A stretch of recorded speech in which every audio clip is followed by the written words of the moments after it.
साथ। आज पितृमोक्ष अमावस्या है। हिंदू रीति रिवाज में और कर्म कांड में इसका बहुत महत्व है। जो हमारे पितर चले गए हैं, जिन्होंने शरीर त्याग दिया, उसमें पिता, दादा, परदादा तक हम लोग पिंडदान और सारी वो चीजें करते हैं ताकि संस्कार बड़े बच्चों में भी, समाज के अंदर भी प्रेरणा आए और एक कृतज्ञता उनके प्रति सम्मान का भाव, उनके प्रति आदर का भाव। हम किसी फल की चिंता ना करें, इसमें कुछ नो एक्सपेक्टेशन। ये हमारा ही गुण है जो हम उनको सम्मान देते हैं, यानी हम इस प्रकृति से, सृष्टि से कुछ मांगते नहीं, वो अपने आप देती है, आपको सारे सुख देती है। अगर कुछ जीवन में रह गया माता पिता के प्रति, आप इन दिनों में उनको समर्पण करके वो सब हासिल कर सकते हैं। इसलिए पितृमोक्ष अमावस्या में जरूर हम उनका ध्यान करें और उनके प्रति नतमस्तक होके उनका आशीर्वाद प्राप्त करें, क्योंकि बड़ों का आशीर्वाद लगता है, वो मिलता है। तो ये बहुत ही उत्तम दिन है जब हमको इनका आशीर्वाद लेना है। तो ये हम आशीर्वाद लेते हैं, हम स्वयं अपने लिए करते हैं ये सब, किसी पितरों के लिए नहीं, ये सब हम अपने लिए करते हैं सारी चीज, कि उनकी कृपा हमारे पे आती रहे, कृपा हमको मिलती रहे। बस इतना जीवन हमको जीना है, उनके प्रति समर्पित होके, नतमस्तक होके, समर्पण, पूर्ण समर्पण करना है। तो उनकी कृपा आती रहेगी, जीवन भर आती रहेगी जब तक जीवन है। और परिवार के आने वाली जनरेशन भी इसको सीखेगी और वो आगे इसी तरीके से चलेगी जीवन में। तो ये सारी कृपा आगे ट्रांसफर होगी। जैसे एक विरासत में आपकी सारी संपत्ति उनको ट्रांसफर हो जाती है, तो ये कृपा भी ट्रांसफर हो जाएगी। इसका बहुत ही जीवन में हर एक के जीव के लिए बहुत उत्तम कार्य है अगर ये इस चीज को समर्पित होकर करते हैं। ओम हरि ओम।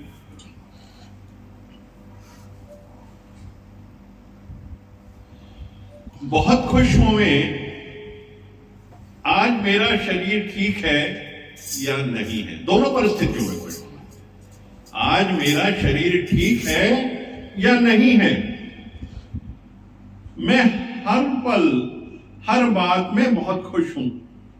हल्का भी हमको लहर नहीं हुए कि तंदुरुस्ती है या बीमारी है।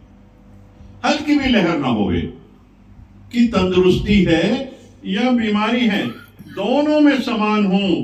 तंदुरुस्ती है तो सेवा करेंगे, तंदुरुस्ती है तो सेवा करेंगे।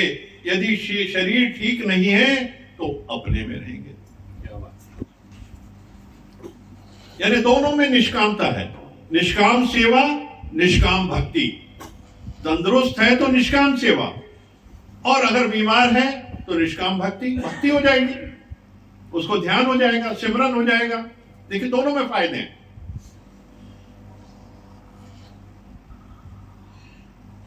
जाने मिलता है तो हवा खाकर आ जाते हैं। अगर जाने बाहर मिलता है तो हवा खाकर आ जाएंगे। आकाश के नीचे, पेड़ पौधों के नीचे जो हम लोग प्रकृति में सुख लेकर आते हैं, जो प्रकृति हमको इतना सुख देती है, पेड़ पौधे, समुंदर, पहाड़, आकाश, सूरज, चांद, तारे, हम उनको वापसी में क्या देते हैं? हम वापसी में क्या देते हैं? चांद, सूरज, हवा, प्रकृति, सृष्टि, पौधे, कितना कुछ देते रहते हैं, सब निष्काम भाव से। क्योंकि जब से सृष्टि बनी है ये दे ही रहे हैं, ये दे ही रहे हैं। इनका जीवन कितना लंबा है देने में। जो देता है उसका जीवन लंबा है। इससे हमको योग से जोड़ना है कि जहां निष्कामता है वहां जीवन लंबा है, लॉन्गिविटी है उसके अंदर, उस जीवन के अंदर। वो क्यों है? क्योंकि देने वाले का जो दिल है, जो उसका हृदय है, बड़े प्रेममय चलता है। उसकी सारी सृष्टि, उसका भाव जितना भी है समर्पित होके चलता है। तो वो जीवन उतना लंबा होता, उतनी सांसें कम हो जाती हैं, क्योंकि एक सांस में लंबा जीवन। देखिए हम लोग प्राणायाम भी जब करते हैं तो जब सांस को रोकते हैं तो टोटल ऑक्सीजन जो है हमारी ब्रेन को पहुंचती है और हमारी तंदुरुस्ती बरकरार रहती है, और उतना टाइम हमें ज्यादा लाइफ का मिल जाता है। जितनी सांस रोकते हैं वो सांस के रोकने का वो पीरियड बढ़ जाता है, या तो आप छोटा कर दें या इसको बढ़ा लें, तो उतनी लाइफ बढ़ जाती है। तो जब आनंद में होता है, जब मन, शरीर और हर एक चीज खुश है, खुशहाली है, तो जीवन लंबा होता है। फिर वही बात आती है टेलोमियर्स, सेरोटोनिन, मेलाटोनिन, कितने कितने हार्मोन्स निकलते हैं, हैप्पी हार्मोन्स निकलते हैं, और उन हैप्पी हार्मोन्स की वजह से लॉन्गेविटी हो जाती है। क्योंकि उस समय फिर ये जो सेल्स हैं वो डेड नहीं होते।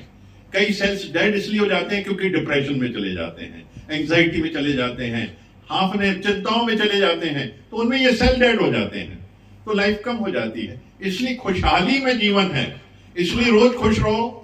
और आप लोग जो रोज खुश करते हो, रोज हंसाते हो, जो आपका लाफ्टर ग्रुप, आपका ये मस्त ग्रुप है, तो इनका जीवन लंबा कैसे है? ये हमेशा खुश हैं। और आप लोग जो सन टू ह्यूमन की बात करते हैं वो भी यही है, क्योंकि जिस तरीके से शरीर को आप तंदुरुस्त रखते हैं और किस तरीके से खुश रहते हैं। मैं रोज वीडियोस आपके देखता हूँ, बहुत सारे देखता हूँ, और मैं उसी को देख के खुश हो जाता हूँ, क्योंकि देखिए कितने आनंद में हैं और कितनी मौज में है, वहां भूल जाते हैं। देखिए व्हेन यू डांस, जब आप अपने आप को भूलते हैं, तो जब आप डांस करते हैं आप भूल जाते हैं। तो ये राधा कृष्ण ये जो नाचते थे गोपियों के साथ, कौन कहता है कृष्ण नाचते नहीं, भगवान नाचते नहीं, गोपियों की तरह तुम नचाते नहीं।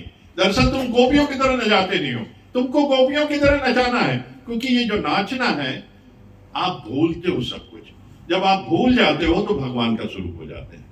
तो ये बहुत अच्छी, एक बार एक किसी संत के पास एक IAS ऑफिसर, उसकी पत्नी उसको लेके गई उनके पास, और वो जब उनके पास बैठी तो उसने अपने टुकड़े सुनाए। एक्चुअली गवर्नमेंट जॉब में है और बहुत बड़े जॉब में है, तो कितना टेंशन और कितना हर समय एक व्हाइट कॉलर वाली पोजीशन होती है, टाइट कॉलर, टाइट बटन में रहता है, आदमी देखता भी नहीं, और हाथ भी मिलाएगा तो आधा हाथ मिलाएगा अगर मिलाना पड़ गया तो ये स्थिति एक गवर्नमेंट ऑफिसर की होती है। और उनकी पत्नी बहुत भक्त थी उस गुरु जी को, और लेके गई कि ये हमेशा टेंशन में रहते हैं, हमेशा ऐसा भाव रहता है। तो बोले मैं जो कहूंगा करोगे?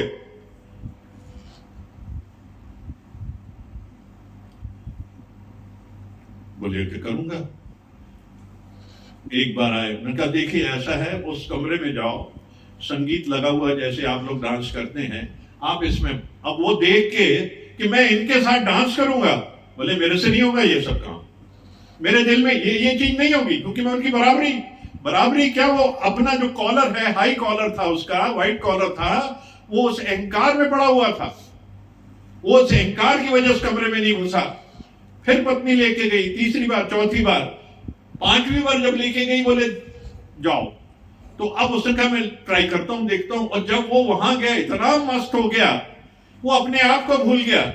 तो ये गुरु हमको भुलाते हैं, हम अपने आप को भूल जाओ और हम सब एक ही स्कूल के स्टूडेंट बन जाए। जैसे हम लोग स्कूल जाते हैं तो एक यूनिफॉर्म में जाते हैं, वहां कभी भी ये नहीं रहा कि रईस आदमी अलग कपड़े पहनेगा और कम पैसे वाला कम पहनेगा। वहां पे एक ही यूनिफॉर्म होती है। वो इसलिए रखी जाती है समानता के लिए, समभाव के लिए, कि मन में कभी भी ये पीड़ा ना आए कि ये मेरे से ऊपर है, ये मेरे से नीचे है। तो यहाँ गुरुजन भी अहंकार खत्म करते हैं और सब एक लेवल में, कोई छोटा नहीं, कोई बड़ा नहीं, कोई ऊंचा नहीं, कोई नीचा नहीं, उस लेवल पे तो वो आनंद की स्थिति आ जाती है। जो मैंने आपके सन टू ह्यूमन में देखा है कि हर तरफ वो मस्ती चल रही है, वो डांस चल रहा है, वहां सब भूल जाते हैं, वो सब दर्द निकल जाते हैं, कि घर के काम भूल जाते हैं, हर काम भूल जाते हैं, वो परिस्थिति बन जाती है। तो वो है आनंद की स्थिति। वो कब है? जब आप अपने आप को भूल जाते हैं। तब आप कब है? जब आपको बीमारी भी पता नहीं और खुशी का टाइम भी पता नहीं, हर वक्त आनंद में है, परमात्मा के सिमरन में है, परमात्मा के ध्यान में है। जब इसके ध्यान में रहते हैं तो हम सब भूल जाते हैं। देखिए जैसे मेंटली रिटार्डेड बंदा है, उसको आप कोई भी शब्द दे दें, अच्छे शब्द, बुरे शब्द, विपरीत शब्द दें, वो हंसता रहेगा, क्योंकि उसके पास मन नहीं है, उसके पास ये बुद्धि नहीं है, संख्यात्मक बुद्धि नहीं है कि उसे उस शब्द का मीनिंग मिले। उसमें भी उसको ओम नजर आता है। तो जो ज्ञान में है उसको हर शब्द में ओम नजर आएगा। तो इस ओम को समझें, क्योंकि जब ये शहर में, देश में और हर जगह जिस तरीके से आवाजें आती हैं, अगर हमारे अंदर ओम है तो हमें ओम की आवाज सुनाई देगी, कोई और आवाज सुनाई ही नहीं देगी। तो लोग किस तरीके से रेलवे लाइन के पास सोते हैं, पहले तो तकलीफ होती, बाद में वो एडजस्ट हो जाते, उसमें ही उनको आनंद आता, उसके बिना नींद नहीं आती। तो इसलिए कभी भी ना कहें कि इस समय मैं नहीं कर सकता परमात्मा का याद, इस समय मैं उनको सिमरन नहीं कर सकता। हर वक्त परमात्मा से जुड़ा जा सकता है, उसका सिमरन किया जा सकता है। और अगर इन आवाजों में ओम की ध्वनि आपको सुनाई देती है, क्योंकि है ही, क्योंकि ये सारी ध्वनियां जितनी है ओम से आई हैं।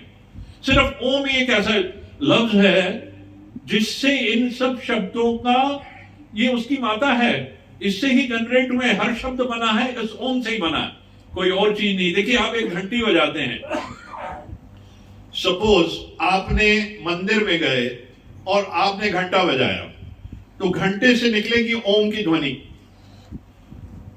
और वो ओम की ध्वनि आपके अंदर की चेतन शक्ति को जागृत करती है, और सामने जो देवी देवता की मूर्ति है उसमें भी चेतना आ जाती है, वो जागृत होके मिलके एक हो जाती है। ये घंटी का महत्व है। और उस घंटी से भी किसी ने प्रश्न किया था, क्योंकि वो जो पहली घंटी है उसमें साइंटिफिक भी है कि उसमें बैक्टीरिया और इन्फेक्शन खत्म होती है। वहां की मंदिर के अंदर की जितनी हो बैक्टीरियाज हैं या इन्फेक्शन है या इंसेक्ट्स हैं, इनका भी नाश होता है। तो इसमें बड़ा आध्यात्मिक और साइंटिफिक दोनों महत्व हैं घंटियों के अंदर, क्योंकि ये ओम का नाद है, आपके चक्रों को क्लियर कर देता है ये ओम, मंदिर की घंटी। पर वापसी में घंटी नहीं बजाना चाहिए, वरना जितना आपने संजोया है वो सारी चीज बिखर जाएगी। इसलिए जाते समय पहले घंटी और फिर वो अंदर दर्शन, तो आप इस घंटी का महत्व समझेंगे।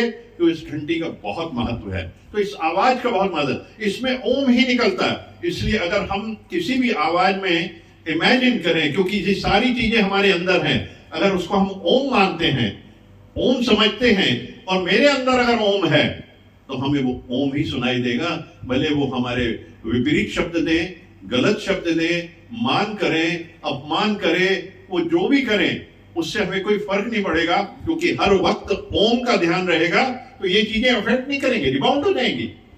यही भगवान कहते हैं कि बीमार भी हो और अगर तंदुरुस्त भी हैं, और अगर दोनों भी में आपका फायदा है, क्योंकि दोनों में ही आपका सिमरन हो रहा है, निष्काम काम हो रहा है, निष्काम भक्ति हो रही है, निष्काम प्रेम हो रहा है। अगर दोनों परिस्थितियां हैं तो दोनों ही में उत्तम है। सिर्फ यहां एक सोच का फर्क है, यहां सिर्फ एक सोच का फर्क है। One thought changes your life, one thought, simple one thought पूरा चेंज कर देगी, हर परिस्थिति को बदल के रख देगी। खूबसूरती होगी, खुशहाली होगी, मस्ती होगी, मौज होगी, और हम कितने आनंद में रहेंगे। सिर्फ just one thought, one thought, एक सोच। हरी जी एक सोच सिर्फ यहां कह देना है, इसको एक मैसेज कर देना है। फिर आप देखा ये फिर आपके कंट्रोल में, परमात्मा से जब इसका लिंक हो गया, योग हो गया, तो फिर तो आप आनंद में ही हैं। कभी हो ही नहीं सकता कि ऐसी परिस्थिति आए कि दुख और सुख आपके नजदीक आएंगे, कभी भी नहीं आएंगे। ओम।